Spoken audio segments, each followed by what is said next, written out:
मैं हरिंदर फौजी अपने समूचे देशवासियों को जय हिंद बोलता हूं, प्रणाम करता हूं, राम राम करता हूं और एक सच्चाई बताता हूं अपने देश के तमाम लोगों को, अपने देश को सच्चाई से रूबरू कराता हूं। सोचिए, यही फौजी जो तिरंगे में लिपट करके आता है तो हमारे देश के बड़े बड़े नेताओं को, बड़े बड़े आकाओं को बहुत अच्छा लगता है, बहुत प्यारा लगता है। और तमाम वोट बैंक के लिए, तमाम पॉलिटिकल एजेंडे सेट करने के लिए तमाम बड़े बड़े मंचों से बड़ी बड़ी बातें की जाती हैं, मेरा जवान मेरा जवान मेरा जवान। लेकिन आज उन्हीं जवानों के ऊपर जिस तरीके से भारतीय सेना के अफसर, अधिकारी, बड़े बड़े अधिकारी जिस तरीके से शोषण कर रहे हैं, उनके ऊपर, उनके पेट पे लात मार रहे हैं, उनका मिसयूज कर रहे हैं। जब इस चीज पे बात करनी होती है तो हमारे देश के जो बड़े बड़े नेता हैं, जो अपने आप को बहुत बड़ा सच्चा राष्ट्रवादी और देशभक्त कहते हैं, जो कहते हैं कि हम कॉन्स्टिट्यूशनल पोस्ट पे बैठे हैं, हमारी जिम्मेदारी है देश के हर दबे कुचले, देश के हर मजदूर, हर आम व्यक्ति की आवाज को उठाना मेरा कर्तव्य है, हम उनकी भी बात करेंगे। हम देश के रक्षा मंत्री की भी बात करेंगे, हम देश के और भी अन्य बड़े बड़े नेताओं की भी बात करेंगे और आपको बिल्कुल सामने दिखाएंगे कि इनकी एक सच्ची जांच कराने की हिम्मत नहीं है, इनकी एक सत्य के लिए आवाज उठाने की हिम्मत नहीं है, लेकिन दोगलई बतियाने की इतनी हिम्मत है कि पूछिए मत। मैं आप लोगों से पूछना चाहता हूं, दोगला किसे कहते हैं? जो दो टाइप की बात करता हो, जो कहे कि हाँ मैं ठीक है ठीक है ठीक है, और पीठ पीछे कुछ और करे, मुंह पे कुछ और करे, पीठ पीछे कुछ और करे। वैसे आज हमारे देश के नेता हैं, उस टाइप के दोगले नेता हैं। इस चीज को कहने में फौजी को कोई गुरेज नहीं है। जो भारतीय सेना के जवानों के साथ इस तरीके से दोगलपन करेगा, उसे मैं कहने में, उससे इस तरीके से निपटने में मुझे कोई एतराज नहीं। आप लगा दीजिएगा मुझे, जितने, जो भी आपके ऊपर हो, जितनी आपकी पावर हो, जितनी एफआईआर या जो भी आप लगा सकते हो लगा दीजिएगा, एनएसए से लेकर के जो भी धाराएं लगा सकते हो लगा दीजिएगा, लेकिन सच्चाई को एक फौजी लगातार कहेगा। और जब तक तुम इस तरीके से दोगलपना करोगे तब तक कहूंगा। मैं अपने देश को दिखाना चाहता हूं। जितने लोग इस वीडियो को देख रहे हैं, आप लोगों से कहूंगा, इस चीज को ज्यादा से ज्यादा लोगों तक पहुंचाइएगा, हर लोगों तक इस चीज को पहुंचाइएगा, इस सच्ची घटना को। आप तमाम वीडियो, पता नहीं कौन कौन सी वीडियो आप लोग वायरल करते रहते हो, इस वीडियो को भी आप पहुंचाइएगा इन दोगले नेताओं के पास। अगर ये दोगले नहीं है तो इस तरीके से दोगलपन क्यों करते हैं, मुंह पे कुछ और बात करते हैं और पीठ पीछे कुछ और क्यों करते हैं? अब इनकी हिम्मत क्यों नहीं है? ये देश के रक्षा मंत्री हैं, आप यहाँ पे देख रहे होंगे, ये देश के हमारे रक्षा मंत्री हैं। और यहाँ पे हम दो जवान जाकर के इनसे कहते हैं कि सर, इस तरीके से भारतीय सेना में अधिकारी जवानों के ऊपर इस तरीके से शोषण कर रहे हैं, इस तरीके से जुल्म कर रहे हैं, हम जवानों के पेट पे लात मार रहे हैं। हर जगह अफसरशाही है सर, सेना में भी अफसरशाही है, सबकी बात होती है, लेकिन सेना के जवानों की बात नहीं होती। डिसिप्लिन के नाम पे उनका शोषण हो रहा है, सिर्फ डिसिप्लिन के नाम पे उनके साथ जो जास्ती जो जुल्म हो रहा है, कितने जवानों को मरवाया जा रहा है, कितने जवानों की हत्याएं कराई जा रही, और बाद में उसे बदल के सुसाइड दिखा दिया जाता है, बोला जवान ने सुसाइड कर लिया। आखिर ऐसा क्यों हो रहा है? देश के जवानों की पीड़ा को कौन सुनेगा, कौन बात करेगा भारतीय सेना के जवानों की बात को? लेकिन बोला नहीं, हमारे पास समय नहीं है। किस लिए रक्षा मंत्री हो? पिकनिक मनाने के लिए? सिर्फ सिर्फ टूर करने के लिए? अगर अधिकारी नहीं सुन रहा है तो आपको उस पद पे बैठाया गया है, आपको जिम्मेदारी दी गई है, जांच कराना आपका भी कर्तव्य है। आप जांच करा सकते हो, आपके एक आदेश पे जांच हो सकती है, लेकिन गद्दार तो तुम ही हो, सेना को खोखला तो तुम ही कर रहे हो। तो इनकी हिम्मत नहीं है। लेकिन दुर्भाग्य तब हो जाता है जब हमारे देश के विपक्ष के नेता, लीडर ऑफ अपोजिशन, नेता प्रतिपक्ष, विपक्ष, नेता विपक्ष, इनको भी सांप सूंघ जाता है। जब मैं इनसे मिलता हूं वहां पे गुजरात में, हमारे देश की जनता, देवतुल्य जनता आवाज करती है, शोर उठाती है, राहुल जी फौजी आया, राहुल जी फौजी आया। तब जाकर के हाँ ठीक है, आपको निकाल दिया जाएगा, ऐसे बात करते हैं। हाँ क्यों? आपको निकाल देंगे लोग। सोचिए कितनी डर नारा देते हैं, डरो मत। और उसके बाद जब वहां पे चढ़ते हैं, जब उनको सब कुछ जब सामने रखता हूं, तो मुझे नहीं पता था कि ये लोग इस तरीके से गंदी राजनीति करते हैं, इस तरीके से दोगलपन करते हैं उस चीज को। इसीलिए आज मैं कह रहा हूं, क्योंकि वहां पे जब मैं मिलकर जब तथ्यों को देता हूं, ठीक है, इसको समय लगेगा थोड़ा, हम इसको आपसे मिलेंगे, बाद में पढ़ेंगे, फिर मैं इस पर बात करूंगा, क्योंकि ये सेना का मामला है। भाई सेना का मामला है तो सेना में सत्य नहीं बोला जाता क्या? सेना में करप्शन लागू है क्या अधिकारियों को कि वो जितना मर्जी मन चाहे वो जितना बड़ा करप्शन करे, जितना बड़ा घोटाला करे, लेकिन सेना के नाम पे उन्हें कोई बोलेगा नहीं। वो जवानों को मरवाते रहे, जवानों का शोषण करते रहे, जवानों के पेट पे लात मारते रहे, कोई मतलब नहीं है, कोई नहीं बोलेगा उनको। क्यों? क्योंकि वो सेना का मामला है। कह करके उस पब्लिक के बीच में, उस भीड़ में उस बात को टाल देते हैं। मैं विश्वास करता हूं इनके ऊपर, ठीक है, कह रहे हैं, कोई बात नहीं, बाद में बात करेंगे। लेकिन 9 मार्च 2024 को मिले थे, उसके बाद आज 2024 का आखिरी दिन है, अभी आज तक इनके पास समय नहीं मिला जवानों की बात को कर सके। उसके बाद भी हम 3 जवान इनकी एक यात्रा में पहुंच जाते हैं, वहां भी इनको ना आवाज लगाते हैं, वहां भी इनको आवाज लगाते हैं, लेकिन मुंडी नीचे हो जाती है। ये पावर है भारतीय सेना के जवानों की कि उनसे सच्चाई की, क्योंकि सेना का जवान ही सच्ची बात करता है। बाकी लोग घुमा फिरा के बात बेशक करते होंगे, लेकिन सेना का जवान सच्चाई की बात करता है, इसलिए इनकी हिम्मत नहीं होती। उसके आगे आप देख रहे होंगे ये जितने नेता हैं फर्स्ट रो में, जिस टाइप के नेता हैं, जिस नंबर पे हैं, उतने बड़े दोगले, उतने बड़े गद्दार हैं। ये मैं नहीं कह रहा हूं, इनकी खुद की बात कहला रही है। इन्होंने जिस तरीके से बात किया है, जिस तरीके से मौके पे बात करके और जिस तरीके से पलटी मारी है, ये पेशा है हमारे देश के नेताओं का, और इसे दुर्भाग्य नहीं कहें तो क्या कहें। कि सोचिए जिस हिंदुस्तान का इतिहास रहा, जहां पे बड़े बड़े क्रांतिकारी नेता पैदा हुए,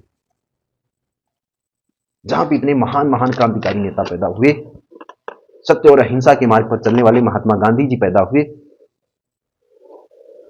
तो वहीं एक गरम दल के भी नेता पैदा हुए, भगत सिंह, चंद्रशेखर आजाद जैसे भी लोग पैदा हुए, जो क्रांतिकारी बनकर के देश को इस चंगुल से, उन गोरे अंग्रेजों के चंगुल से छुड़ाया। लेकिन काले अंग्रेजों के चंगुल से छुड़ाने में अभी आज किसी की हिम्मत नहीं है। और ये बात बोलने पे लोग कहते हैं कि आप तो सबके ऊपर सवाल उठा दे रहे हो, आप सिस्टम के ऊपर सवाल उठा दे रहे हो, आप मीडिया के ऊपर उठा दे रहे हो, नेता के ऊपर उठा दे रहे हो। भाई मैं किसी के ऊपर सवाल नहीं उठा रहा हूं, मैं सिर्फ सच्चाई को बता रहा हूं। जो हो रहा है उस चीज को मैं सामने रख रहा हूं, और सत्य बोलना अगर गलत है, जिसको लगता है कि नहीं ये गलती कर रहा है, तो मैं ऐसी गलती बार बार करूंगा, मैं सत्य लगातार बोलूंगा।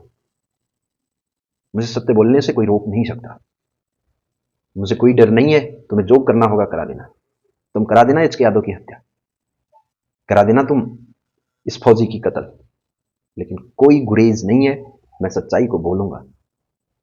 तुम्हारे इस दोगलेपन छवि को मैं देश के सामने रखूंगा। अगर तुम इस तरीके से दोगलाई करोगे तो मैं देश के सामने इस चीज को रखूंगा और देश को दिखाऊंगा। आज जो सरकार बेलगाम हो रखी है वो इन्हीं की देन है, क्योंकि ये करप्ट है साली, ये सारे करप्ट है। अगर ये सारे करप्ट नहीं होते तो इस सरकार पे लगाम लगा सकते थे। विपक्ष का काम होता है सरकारों पे लगाम लगाना। ये सरकारें जो इस तरीके से बेलगाम जो दौड़ रही हैं, उनके ऊपर लगाम विपक्ष ही लगाता है। लेकिन विपक्ष इतनी पावर लेकर के इनकी बोलती बंद हो जा रही है। सत्य की बात इनके दूर दूर तक, इनको सत्य से कोई लेना देना नहीं। भाई एक फौजी तुम्हारे पास आ रहा है, ये कह रहा है कि भाई आप जांच करा दो, जांच करा दो। तुम्हें जांच कराने में क्या दिक्कत आ रही? अब रही बात कोर्ट कचहरी की, हमें भी पता है न्याय न्यायालय में ही मिलता है, न्याय तुम नहीं दे पाओगे, लेकिन हां तुम जांच करा सकते हो, तुम आवाज उठा सकते हो। यह देश को भी पता है। अदरवाइज तुम लोगों की जरूरत ही क्या है? जब न्यायालय में ही न्याय मिलता है तो तुम लोग किस लिए हो?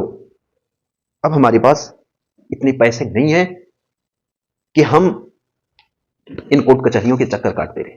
और हमारे पास ये देखिए इतना मोटा खर्रा, इतना मोटा खर्रा, ये अभी इसमें सिर्फ आधे अधूरे डॉक्यूमेंट, सारे डॉक्यूमेंट भी नहीं है।